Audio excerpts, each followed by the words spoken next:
कभी ऐसा लगा है कि हम सिर्फ ये शरीर नहीं बल्कि इससे कहीं ज्यादा कुछ है? मतलब हमारे अंदर कोई ऐसी ताकत है, कोई शक्ति है जो हमें चला रही है, इस पूरे खेल को देख रही है। तो आज हम इसी सोच में जरा और गहरे उतरते हैं। एक ऐसी यात्रा पर चलते हैं जहां एक आत्मा एक कठपुतली से देवता तक का सफर तय करती है। चलिए इस रहस्य को समझते हैं। अच्छा, जरा सोचिए, ये जो हमारा शरीर है, ये एक कमाल की मशीन तो है ना?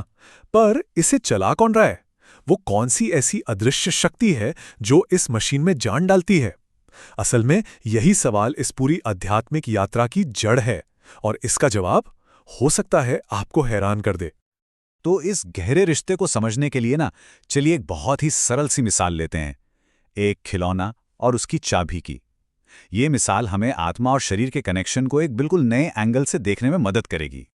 तो सोच कर देखिए कि हमारा शरीर एक खिलौने जैसा है, बहुत सुंदर, बहुत कॉम्प्लेक्स, लेकिन अपने आप में बेजान। और आत्मा आत्मा है इसकी चाबी, वही चेतन शक्ति जो इस खिलौने में जान डालती है, इसे हंसाती है, रुलाती है, इसे सब कुछ महसूस कराती है। उस चाबी के बिना ये शरीर तो बस एक चीज है और कुछ नहीं। पर रुकिए, ये कोई मामूली चाबी नहीं है। देखिए, हमारा शरीर तो टेम्पररी है ना? आता है, चला जाता है। पर आत्मा आत्मा को अमर बताया गया है, अविनाशी। ये एक ऐसी चाबी है जो एक बहुत बहुत लंबे 5000 साल के साइकिल तक चलती रहती है। जरा सोचिए, एक ही चाबी जिसके पास न जाने कितने खिलौनों को चलाने का अनुभव है। अच्छा, तो अगर आत्मा 5000 साल के इतने लंबे सफर पर है, तो सवाल यह है कि ये यात्रा आखिर दिखती कैसी है? इसे समझने के लिए चलिए एक बहुत बड़े कठपुतली के खेल की कल्पना करते हैं। एक ऐसा खेल जिसमें हम सब अपना अपना पार्ट प्ले कर रहे हैं।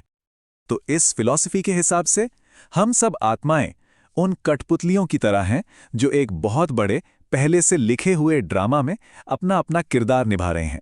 मतलब हमारी यात्रा का एक तय रास्ता है और हम सब उस बड़े कॉस्मिक खेल का हिस्सा हैं। ये जो टाइमलाइन है, ये उस पूरे सफर को दिखाती है। देखिए, शुरुआत होती है स्वर्ण युग से।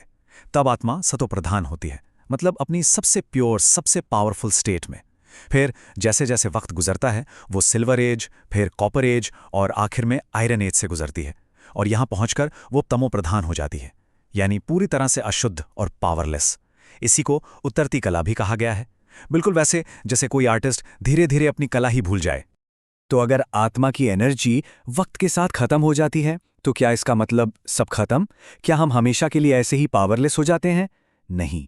अच्छी बात यह है कि ऐसा नहीं है। और यहीं पर हमारी अगली और शायद सबसे जरूरी मिसाल आती है, एक ह्यूमन बैटरी को रिचार्ज करने की। यहां पर आत्मा की दो एक्सट्रीम स्टेट्स को देखिए। एक तरफ है सतोप्रधान आत्मा। सोचिए, ये एक फुल चार्ज्ड बैटरी है, एकदम प्योर, पावरफुल और रोशनी से भरी हुई। और दूसरी तरफ है तमोप्रधान आत्मा, मतलब एक डिस्चार्ज्ड बैटरी, साधारण, शक्तिहीन और बिल्कुल धुंधली। यह हमारी स्पिरिचुअल एनर्जी के उतार चढ़ाव की एक परफेक्ट पिक्चर है। तो सवाल उठता है कि ये बैटरी पूरी तरह से डिस्चार्ज होने में वक्त कितना लेती है? इस प्रवचन में एक बहुत स्पेसिफिक नंबर दिया गया है, 84, 84। ऐसा कहा जाता है कि आत्मा 84 जन्मों के इस पूरे साइकिल से गुजरती है, और इस लंबे सफर के आखिर तक आते आते उसकी स्पिरिचुअल पावर लगभग 0 हो जाती है। पर अच्छी खबर यह है कि इस एनर्जी को वापस पाया जा सकता है। लेकिन कैसे? पहला स्टेप, ये गहराई से महसूस करना कि हम ये शरीर नहीं बल्कि एक आत्मा है। दूसरा स्टेप, अपने विचारों को, अपनी सोच को परमात्मा यानी पिता से कनेक्ट करना। इसी मेंटल कनेक्शन को योग कहा गया है। और सच पूछिए तो यही वो चार्जर है जो आत्मा की बैटरी को फिर से फुल कर देता है। ठीक है, तो हमें रिचार्ज होने के लिए करना क्या होगा? क्या परमात्मा से जुड़ने के लिए कोई खास इंस्ट्रक्शंस हैं? जी हाँ, बिल्कुल हैं। और यही बात हमें इस सफर के अगले पड़ाव पर ले जाती है, वो डिवाइन गाइडेंस जो हमें रास्ता दिखाता है। इस गाइडेंस के लिए एक स्पेशल शब्द का इस्तेमाल हुआ है, श्रीमत। इसका सीधा सा मतलब है श्रेष्ठ मत या डिवाइन एडवाइस। ये वो ज्ञान है जो परमात्मा आत्माओं को उनकी ओरिजिनल प्योर स्टेट में वापस ले जाने के लिए देते हैं। और इस सारी गाइडेंस का जो सार है, जो निचोड़ है, वो एक बहुत ही सिंपल लेकिन पावरफुल इंस्ट्रक्शन में छिपा है। मामेकम याद करो। इसका मतलब है सिर्फ मुझे याद करो। बस यही प्रैक्टिस का बेस है और यही वो तरीका बताया गया है जिससे आत्मा को प्योर किया जा सकता है और उसकी खोई हुई पावर को वापस पाया जा सकता है। तो सवाल है कि इस डिवाइन डायरेक्शन को फॉलो करने से होता क्या है? इसके जो नतीजे बताए गए हैं वो कमाल के हैं। आत्मा निडर बन जाती है। वो एक आम इंसान से देवता के लेवल तक पहुंच जाती है। उसे एक हाई स्पिरिचुअल स्टेटस मिलता है और सबसे बड़ी बात, वो अपने पिछले कर्मों के बोझ से भी आजाद हो जाती है। तो क्या ये पूरा सफर सिर्फ अंदर की दुनिया का है? मतलब सिर्फ ध्यान और याद का? नहीं। अब बात आती है इसके सबसे प्रैक्टिकल पहलू की, कि कैसे हमारे एक्शंस, हमारी सेवा, हमारे फाइनल स्पिरिचुअल स्टेटस को तय करती है। यहाँ पे दो तरह की सेवा में एक बहुत साफ फर्क बताया गया है। पहली है जिस्मानी सेवा, यानी वो काम जो शरीर के भान में रहकर दुनियादारी के लिए किए जाते हैं।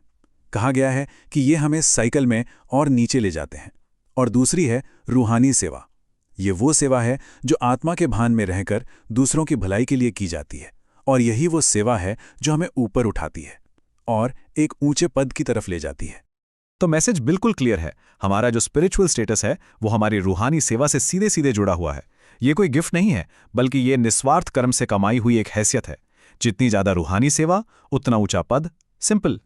तो आखिर में ये पूरा सफर हमें एक बहुत गहरे सवाल पर लाकर खड़ा कर देता है। अगर एक आम आत्मा से देवता बनना याद और सेवा का एक ऑप्शन है, एक चॉइस है, तो सोचने वाली बात यह है कि हमारे जीवन में हमारी अपनी स्पिरिचुअल बैटरी को कौन सी चीज चार्ज करती है।